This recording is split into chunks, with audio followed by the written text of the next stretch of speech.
Olá, eu sou Fabiane de Césaro, mediadora de leitura do projeto Amores e Desamores, a Família na Literatura. E hoje nós vamos ler o conto O Lobisomem, da escritora britânica Angela Carter. Esse conto está dentro deste livro aqui chamado Quarto do Barba Azul e foi lançado pela editora Rocco. É um país do norte. O tempo é frio, os corações são frios. Frio, tempestade, feras na floresta. É uma vida difícil. As casas são feitas de toras, são escuras e dentro cheias de fumaça. Haverá um tosco ícone da Virgem atrás de uma vela gotejante, uma perna de porco no fumeiro, um barbante com cogumelos a secar. Uma cama, um banco, uma mesa. Vidas pobres, breves, árduas. Para esses seres das florestas montanhosas, o diabo é tão real como você e eu. Mais ainda, não nos viram, nem sequer sabem que existimos, mas vem o diabo muitas vezes nos cemitérios, essas tocantes e tristes cidades dos mortos, em que os túmulos são marcados por retratos de defuntos em estilo naif e não há flores para lhes pôr à frente. Não há flores que brotem por ali. Por isso deixam-se pequenas ofertas votivas, pãezinhos, por vezes um bolo, e os ursos vêm correndo com dificuldade para os roubar. À meia-noite, especialmente na noite de Valpurgis, quando o diabo faz piquenique nos cemitérios e convida as bruxas, desenterram então cadáveres recentes e comem-nos. Qualquer pessoa lhe dirá isso. Coroas de alho à porta detêm os vampiros. Uma criança de olhos azuis que nasce ao contrário na noite da véspera de São João terá uma segunda visão.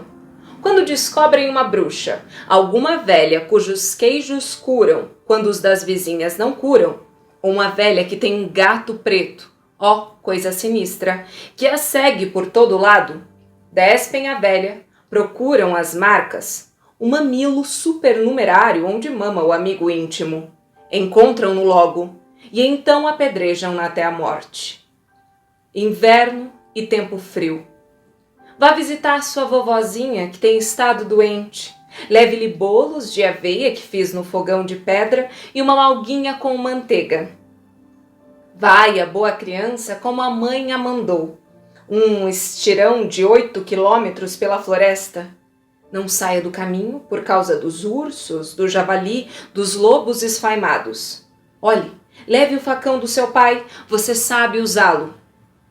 A criança levava um grosso casaco de pele de ovelha para se proteger do frio. Conhecia demasiado bem a floresta para a temer, mas tinha de estar sempre alerta. Quando ouviu o uivo gélido de um lobo, deixou cair os presentes, pegou a faca e voltou-se para o animal. Era enorme, de olhos vermelhos e queixadas grisalhas e cheias de baba. Qualquer criança que não fosse filha de montanhês teria morrido de medo ao vê-lo. Ele se atirou à garganta dela como fazem os lobos, mas ela golpeou-o violentamente com o facão do pai e amputou-lhe uma pata dianteira.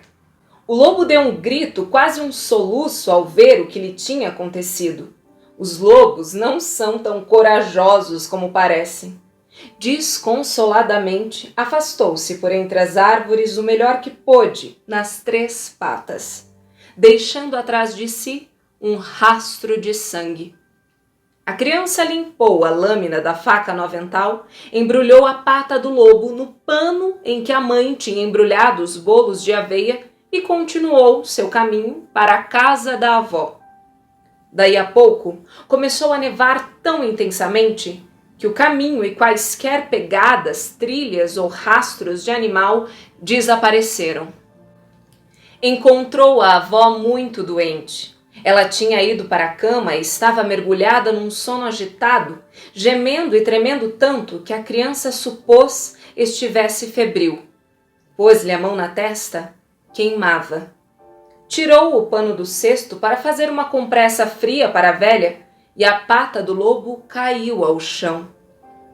Já não era, porém, pata de lobo, Era mão amputada no pulso, mão calejada de trabalho e cheias de sardas da idade. No terceiro dedo tinha um anel de casamento e no indicador uma verruga. Pela verruga viu que era a mão da avó. Ela puxou o lençol. A velha acordou e começou a gritar e a lutar aos guinchos como possessa. A menina, contudo, era forte. Estava armada com o facão do pai e conseguiu manter a avó deitada tempo suficiente para averiguar a causa da febre. Havia um toco sangrento no lugar em que deveria estar a mão e já estava gangrenando. A criança benzeu-se, gritou tão alto que os vizinhos a ouviram e vieram correndo. Viram imediatamente que a verruga na mão era um mamilo de bruxa. Levaram a velha tal como estava para fora, para a neve, com paus, batendo na velha carcaça até chegarem à orla da floresta, onde a apedrejaram até cair morta. A criança vive desde então na casa da avó e prosperou. Então esse é o conto O Lobisomem, da Angela Carter, que está dentro deste livro, O Quarto do Barba Azul. E ele é um conto muito polêmico, né? Ele traz uma figura geralmente associada ao bem, que é a figura da avó, transformada neste lobisomem que tenta atacar a neta. A gente pode perceber que é a releitura da Chapeuzinho Vermelho e como essa menina é uma menina que enfrenta, é uma menina que já conhece a floresta, então é uma outra criança essa do que estamos acostumados a ver. É uma criança que vai armada, né, com o facão do pai e super protegida, ela tá num lugar frio, ela tem um estirão de 8 quilômetros para percorrer pela frente e ela, quando vê o lobo, não se amedronta, simplesmente larga os presentes e se volta contra ele. Então a gente vê uma criança super combativa que está acostumada a esse cenário do enfrentamento. E uma das leituras possíveis também, na minha opinião, para esse conto é esse conflito entre essa figura da avó que se transforma e a criança, né? Então esse conflito entre o velho e o novo, afinal de contas, é a criança quem ocupa o espaço em que a avó morava, né? A casa onde a avó morava. E também uma coisa que me chama muita atenção é esse lugar das pessoas acreditarem em coisas, né?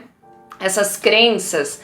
Então quando ela fala do cemitério e sobre o diabo fazer piquenique com a bruxa, esse lugar do conto popular e das crenças e das histórias que se inventam em cima disso, e ela termina o parágrafo dizendo qualquer pessoa lhe dirá isso. Então a gente percebe que isso está vinculado ao popular, ao que as pessoas contam em cima desse tipo de histórias, né?